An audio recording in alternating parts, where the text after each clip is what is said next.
வணக்கம் நண்பர்களே.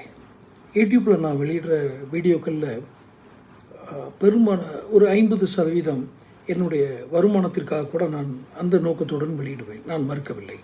மீதி என்னுடைய விழிப்புணர்வு மக்களுக்கு ஒரு விழிப்புணர்வு என்பதும் ஒரு 50% இருக்கும்.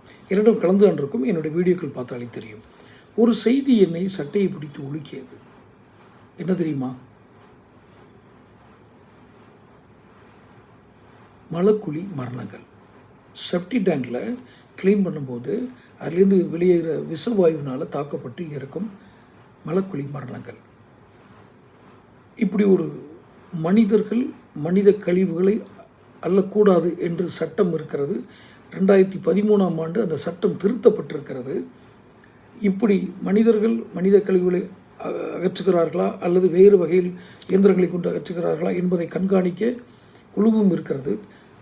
ஆனால் இதுவரை ஒரு வழக்கு கூட பதிவு செய்யப்படவில்லை. அப்படி ஒருவர் தண்டிக்கப்பட்டு சிறைக்கு போகவில்லை. மனித கழிவுகளை மனிதர் கொண்டு அள்ளினார் என்று. சமீபத்தில் ஒரு சிறு வயது பையனுடைய குரல் தான் நம்மை உழுக்குகிறது. என்ன? என் அப்பா எப்போவாவது மது அருந்துவார்.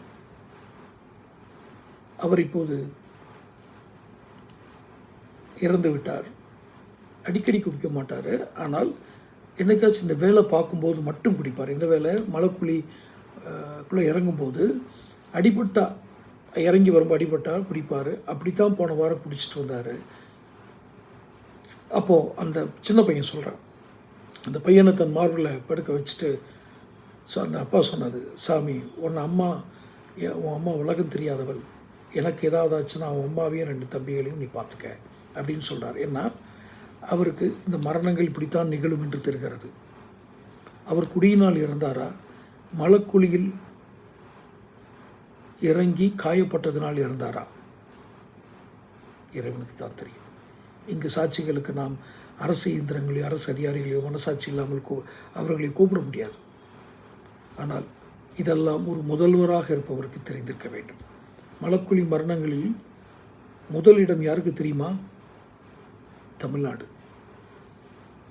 இதுக்கு மேலே சொன்னால் அது அரசியல் ஆயிரும். சேனல் சப்ஸ்கிரைப் பண்ணுங்கள், நோட்டிஃபிகேஷன் பெல் பதிவு பண்ணுங்கள். உங்களுக்கு பிடிச்சிருந்ததுன்னா லைக் பண்ணி ஷேர் பண்ணுங்கள். நன்றி.